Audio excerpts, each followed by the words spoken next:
ai mà mẹ lục phải hai thùng nè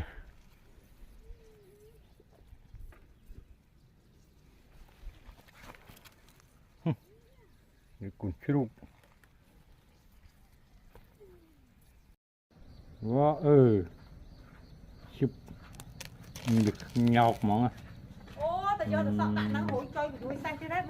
giờ là này được rồi mẹ đừng mới chết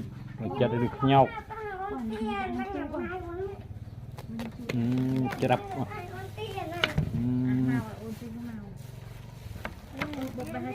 chết đập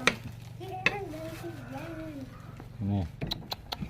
chui chập món á hay mua gì bọ đừng phật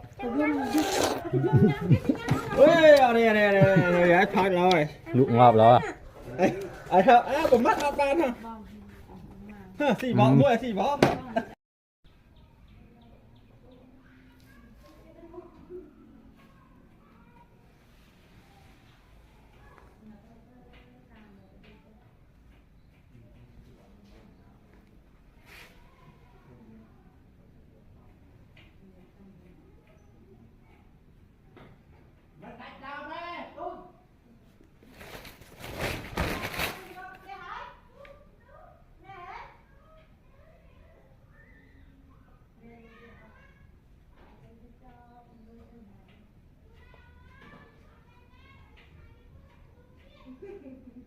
Nó cùi chru kìa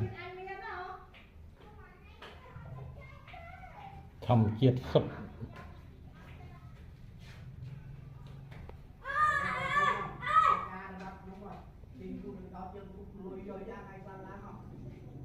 khu này